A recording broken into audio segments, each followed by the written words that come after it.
Olá, pessoal! Hoje vamos analisar os dados mais recentes da VZ, a Verizon Communications, uma das maiores empresas de telecomunicações dos Estados Unidos. Vamos entender o que esses números significam e como eles refletem a saúde financeira e o desempenho da empresa, lembrando que todos os valores mencionados estão em dólares.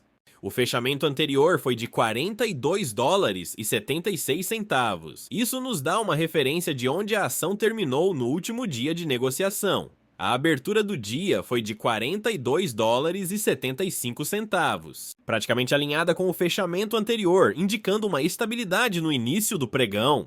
A variação diária mostra que a ação oscilou entre 42 dólares e 57 centavos e 43 dólares e 63 centavos durante o dia. Isso nos dá uma ideia da volatilidade da ação no curto prazo. Em um período mais longo, de 52 semanas, a ação variou entre 37 dólares e 59 centavos e 45 dólares e 36 centavos. Isso mostra que a ação já esteve tanto 11,5% mais barata quanto 4,7% mais cara do que o preço atual. O volume negociado hoje foi de 15.847.000 ações. Isso nos dá uma ideia da liquidez da ação, ou seja, o quanto ela é negociada no mercado.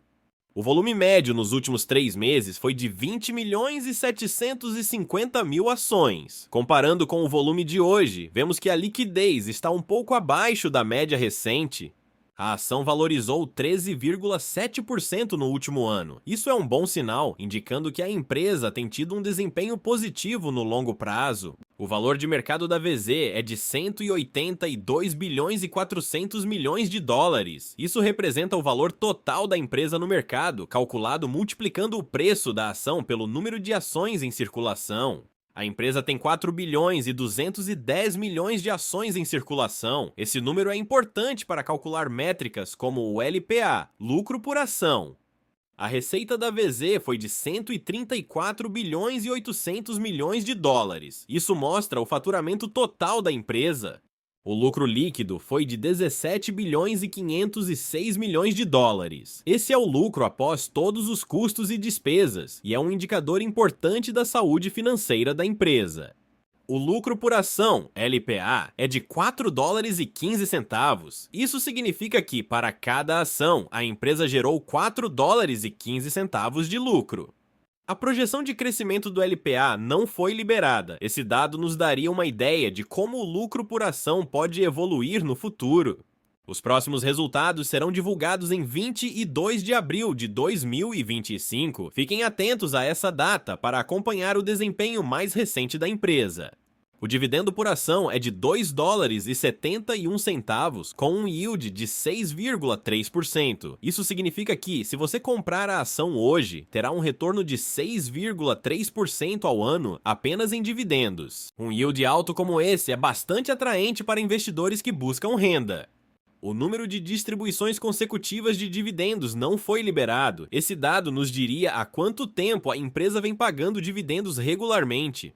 A margem de lucro bruto é de 60%. Isso significa que para cada $1 de receita, a empresa mantém 60 centavos após cobrir os custos diretamente relacionados à produção. A relação preço-lucro, PL, é de 10,4 vezes. Isso significa que os investidores estão dispostos a pagar 10 dólares e 40 centavos para cada $1 de lucro da empresa.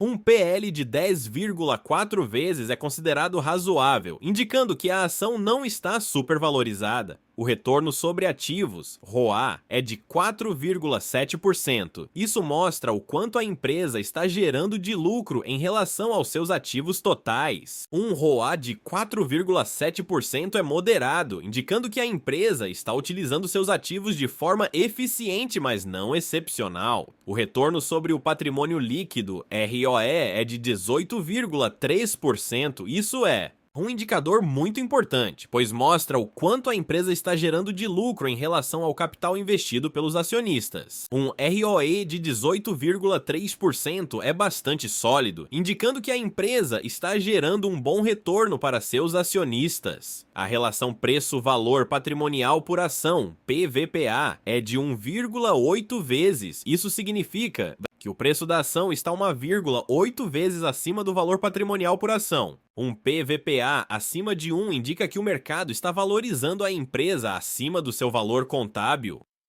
O EBITDA, que representa o lucro antes de juros, impostos, depreciação e amortização, é de 48 bilhões e 791 milhões de dólares. Esse é um indicador importante da capacidade da empresa de gerar caixa.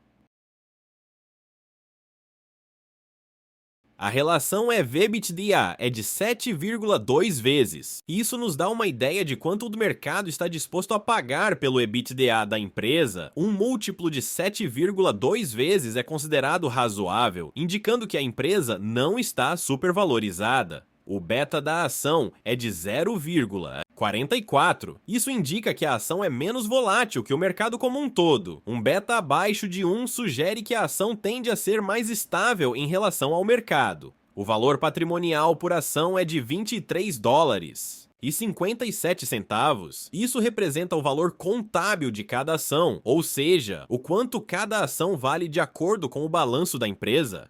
Em resumo, a VZ apresenta números sólidos com um bom yield em dividendos, um PL razoável e um beta que sugere estabilidade. A empresa tem demonstrado um crescimento e mantém um EV/EBITDA razoável para investidores que buscam estabilidade. E renda. A VZ parece ser uma opção interessante. E aí, o que vocês acharam dessa análise? Deixem nos comentários se tem alguma dúvida ou se gostariam de ver mais análises como essa. Até a próxima!